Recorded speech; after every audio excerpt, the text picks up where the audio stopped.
Yun o mga lods, sobrang init ng panahon, grabe. Mga ibon natin puro nakakuyapit dun sa may ano, iba nasa baba lang yan mga lods. Let it bang, bang. Magandang araw mga lods. Grabe yung init ngayon. Mga ibon natin ano, ingatan natin kasi intindi. Pati yung ano ng hangin iba, sobrang init.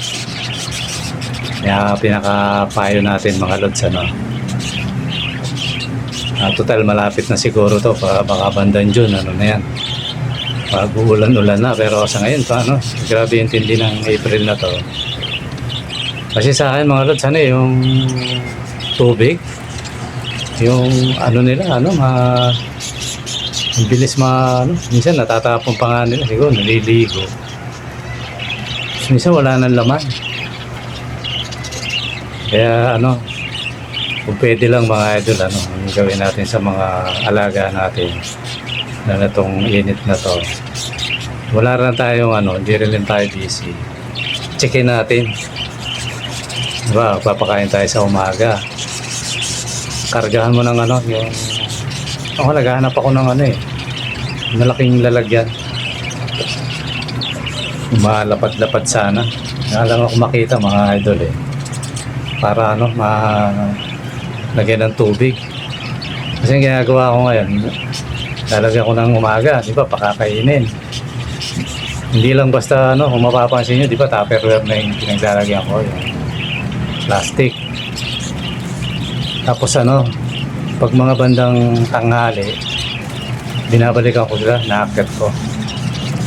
Ano yung uli yun? Kasi nadumihan na nila pag kumain sila Tanggalin ko uli yung karga uli. Yan mga lods, kasi ano yan, sobrang init, baka magbagsakan yung mga alaga natin. Lalo na kung kagaya sa akin, yung sa ganito na medyo open, kahit may bubong ano yung hit ng hangin matindi. Buti na lang ano sila, ang ibon marunong mga lods. Pag mga ganyan, nandito sila sa bandang ano, kung nakaharap ako bandang kaliwa, yung iba nasa baba, nakalapag. Kasi sinubukan ko rin umupo Sabi ko pag nakaupo, lalo na yung pinaka-levelin mo yung ulo mo dun sa pinaka-lapag ng kulungan. Medyo okay na, hindi na masyadong ganun kainit. Kaya pala nakaganon sila. Yung iba nakakuyapit kasi may halaman naman. Medyo nakakatulong yung mga halaman mga lods, na yung hit ng ano, nakokontra ng mga halaman. Kailangan ano, titingnan natin yung mga alaga natin. Pero kung nakasecured naman sa init yung ano, okay lang. Totally yung itong malaking hawla na to yung pinaka parang natatamaan ng ano, hindi sa init ng direkta sa araw, kumbaga alinsangan. Kasi siguro yung ginamit ko yung swimming pool ng bata mga lods, yung portable, inano ko yun, tinabas ko, tapos yun ang ginawa ko mga lods, sa swimming pool na portable, ginawa lang pambubong ng ano natin yan yung portable na yan. Kaya pag medyo ano, nakaluwag ako tingnan ko to kung hindi pa kahuhupa to, kalagyan ko uli ng another to sa ibabaw, yung ano, pang-filter ng init na tawag doon, shading, yung shading net mga lods. Tingnan ko,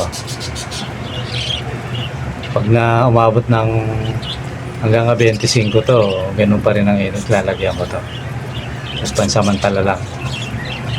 Pag medyo nag-ulan-ulan na, kahit hindi na siguro, kasi grabe yung init kaya minsan binubugaan ko to mga lods kahit walang gamot, inaano ko to, ini-sprayan ko sila para maipsan yung ano nila. Kung minsan nakikita ko pag nilagyan akong tubig naliligo sila, kaya lang maliit. Tupperware lang kasi mga lods. Tapos yung dito naman sa may ano, yung mga nangingitlog, okay naman. Yan, pipisahan na sila mga lods. Totally, kanina sinilip ko yung isa, yun, may pisahan na rin. So halos magkakapanabay mga lods. Maganda yan kasi hindi magkakalayo yung edad ng ibon. Kumbaga ano, although yung dalawa, nagpisa ng dalawa, tapos kabila dalawa, tapos itong kanina, si Batik, tsaka si ano, Owl. Ano, sinilip ko may napisa na rin. Yan, dami na naman natin kits mga lods. Yung mga ano dyan, yung mga naghahanap ng mga mapaglilibagang kite yan dito. Yung mga ano tayo rito. Yung mga bago tayong ano. Totally, ano eh. Marami pa ngayon. May mga ano ako dito ngayon. Mga anak ni Tweety. Na, yung magpahinga mga lods eh. Yan yata talaga pag masipag yung ibon. Hindi pa binababa yung mga inakay eh. Naglilimlim na. Kaya isang linggo ko lang na ibaba, may sisiw na mga lods. Napaka ano. Kung ano talaga, kung mamahaling ibon to, napakagandang breeder nitong ibon na to. Husay. Although yung sumunod na mahusay sa kanya, si ano, si Batik, tsaka si Owl. Yan, mag-asawa yun mga lods. Paris. Tapos si Puti. Yung isa, yung pinakita kong puti. Yan, medyo ano. Ngayon ang itlog ni Puti, hindi ko nagkakamali, 6. Si Owl yata, 7. Hindi na masama mga lods. Talagang makapisa ka lang sa 6 ng 4, okay na eh. Sa 7, mga kahit 5, pwede na. Kaya ano na, paspasan natin mga lods para may pamigay natin to mga to. Basta usapan kayo yung pupunta. Mga idol. Eh, kung yung mga kilala ko malayo, bao na dayo, may sekreto nga yun. Napanalunan mo ganito, pumunta ka, may ano yun. Pag sinipag kang pumunta, basta may secret na yan. Pero yung mga sobrang layo mga lods, baka isasali ko kayo sa raffle, pero pakuha nyo sa malapit nyo kamag-anak rito. Kaya kung wala naman, parapol na lang natin ulit mga lods. Sobrang layo. Pero kung mamahaling ibon to, siyempre bibiyahin natin yan, di ba? Pero wala, mumurahin lang na ibon to mga lods. Sayang yung ano, pamasahin natin. Siguro yung mga matsatsaga na mga antipolo, maning-mani yan may mga motor Antipolo, Marikina, Malabon, yan. Mga ganyang area. Siguro, ewan ko kung sa Cavite, kung tatakbuhin pa nila to. Kaya titingnan ko nga kung ano kung kasi totally iniipon ko na yung mga pamimigay ko mga lods. Puro solid yun. Although, siguro, pinaka natin, basta titingnan ko muna yung mga lods, yung markets natin. Kung kaya nating na bawa, unang, kasi may di ba sa online, merong sa internet, lalagay yung number, tapos yung ruleta. Tingnan natin kung kaya nating unang tira, 2, ganun, dala-dalawa, tapos yung, tingnan natin. Kasi hindi naman karamihan yung yung ipaparapol natin na so gawin natin baka tigdala-dalawa pares. Tingnan lang natin mga lods kung kakayanin. Kasi gusto ko mga solid ang bibigay ko sa inyo mga lods. Kaya i-share nyo lang, i-share mga idol para makakuha lang tayo ng 1,000 sub mga lods. Okay na yun. Iano na natin. Mamimigay na tayo.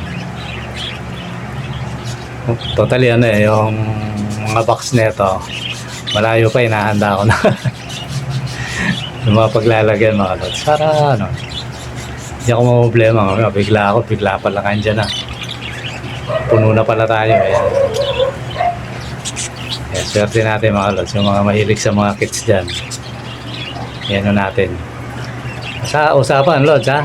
Ulitin ko lagi. Pag malayo, pakuha nyo sa mga kilala nyo. Kaya, dalawang bagay lang pwede nyo kapagpilian. Mamili kayong pagbibigyan, yung mga malapit na mga subscribe natin, kung sino yung matipuan yung bigyan, or parapol natin, mga Lods. Diba? Parapol ulit. Kasi kung tawid dagat, mahirap na eh. Pero sasali ko kayo. Kayo magkilala. Alam, may kamag-anak kayo rito, di pa kuha niya, di ba? Bigay nyo na lang sa kanya kung mahilig rin lang siya sa ibon, mga Lods. Kaya mga Lods, maraming salamat. Pasensya na, may lakad tayo kahapon. Hindi tayo naka-upload. Totally, nakauwi ako, launa na yata ng gabi. Launa medya.